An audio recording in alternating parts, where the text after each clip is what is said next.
કુંભ રાશિના જાતકો માટે 1 માર્ચ અને 2 માર્ચનો દિવસ કેવો રહેશે, ચાલો તેના વિશે વિગતવાર અને ઊંડાણપૂર્વક જાણીએ. આ મહિનાની શરૂઆત તમારા માટે ખૂબ જ ખાસ અને મહત્વપૂર્ણ રહેવાની છે. સૌથી પહેલા આ દિવસોની તિથિ, નક્ષત્ર અને ગ્રહોની સ્થિતિ પર નજર કરીએ તો 1 માર્ચના રોજ શુક્લ પક્ષની ત્રયોદશી તિથિ અને રવિવારનો દિવસ છે. ચંદ્ર પોતાની સ્વરાશિ કર્કમાં છે અને સવારે 8:30 વાગ્યા સુધી પુષ્ય નક્ષત્રમાં રહેશે. ત્યારબાદ અશ્લેષા નક્ષત્રની શરૂઆત થશે. જ્યોતિષશાસ્ત્રમાં પુષ્ય નક્ષત્રને અત્યંત શુભ અને ફળદાયી માનવામાં આવે છે. સવારના સમયે રવિ પુષ્ય યોગની સાથે સાથે શોભન યોગ, અતિગંડ યોગ, સર્વાર્થ સિદ્ધિ યોગ અને રવિ યોગ જેવા અત્યંત શક્તિશાળી અને શુભ સંયોગો બની રહ્યા છે. આ પરથી કહી શકાય કે માર્ચ મહિનાની શરૂઆત તમારા માટે અત્યંત ઉત્તમ અને ભાગ્યશાળી યોગો સાથે થઈ રહી છે. બીજી તરફ 2 માર્ચ સોમવારના દિવસે શુક્લ પક્ષની ચતુર્દશી તિથિ સાંજે 5:30 સુધી રહેશે અને ત્યારબાદ પૂનમ, પૂર્ણિમા તિથિ લાગી જશે. આ દિવસે ચંદ્ર સવારના સમયે સિંહ રાશિમાં પ્રવેશ કરશે અને મઘા નક્ષત્રમાં રહેશે, જેના કારણે સુકર્મા નામનો શુભ યોગ અને રવિ યોગનો પ્રભાવ જોવા મળશે. આ 2 દિવસોમાં ગ્રહોની બદલાતી ચાલ તમારી રાશિ પર અલગ-અલગ રીતે અસર કરશે, કારણ કે બંને દિવસે ચંદ્રની સ્થિતિ ભિન્ન છે.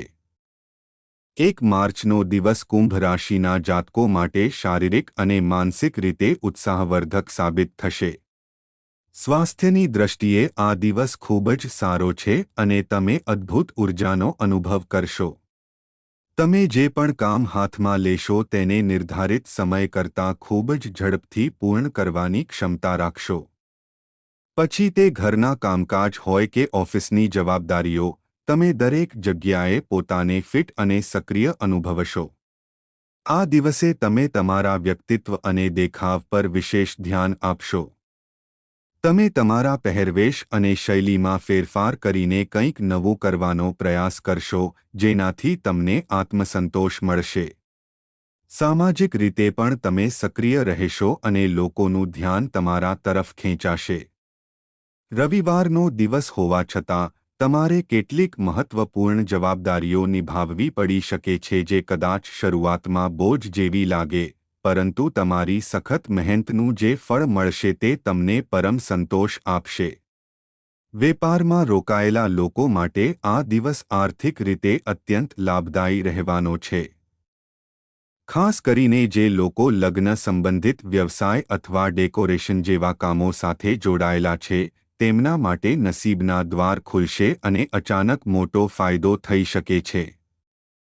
સાંજ સુધીમાં તમે થોડો થાક અનુભવી શકો છો કારણ કે આખો દિવસ વ્યસ્તતા રહેશે, પરંતુ આર્થિક રોકાણ કે બચતમાં વધારો થવાના સ્પષ્ટ સંકેતો છે. મિત્રોના સહયોગથી નવા લોકો સાથે મુલાકાત થશે જે ભવિષ્યમાં તમારા કરિયર કે બિઝનેસમાં ખૂબ જ મદદરૂપ સાબિત થશે. પારિવારિક જીવન અને પ્રેમ સંબંધોમાં મધુરતા રહેશે અને તમે પરિવાર સાથે યાદગાર સાંજ વિતાવશો.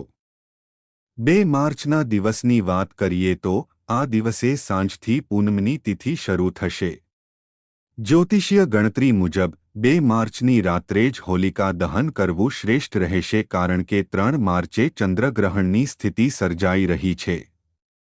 આ દિવસે ચંદ્ર સિંહ રાશિમાં કેતુ સાથે યુતિ કરી રહ્યો છે, જે સૂચવે છે કે તમારે આ દિવસે થોડું આત્મચિંતન કરવાની જરૂર પડશે.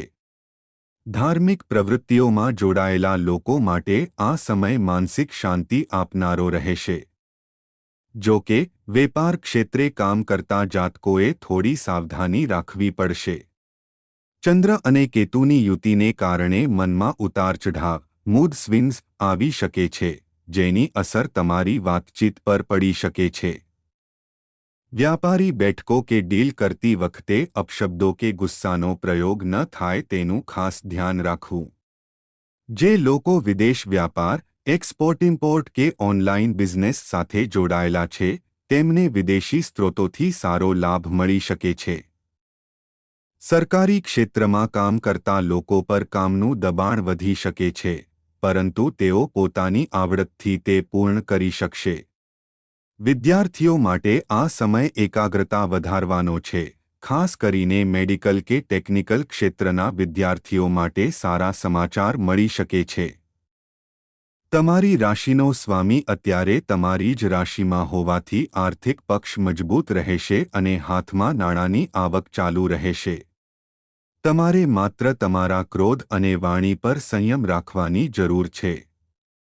જો તમે તમારી લાગણીઓ પર સંતુલન રાખશો, તો આ દિવસ પણ તમને સફળતા અપાવશે.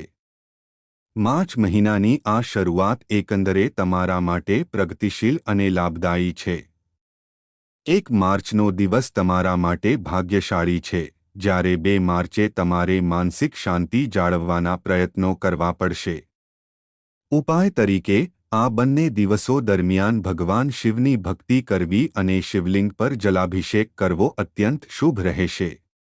ક્રોધથી બચવું અને સફેદ વસ્તુઓનું દાન કરવું તમારા માટે ફાયદાકારક સાબિત થશે.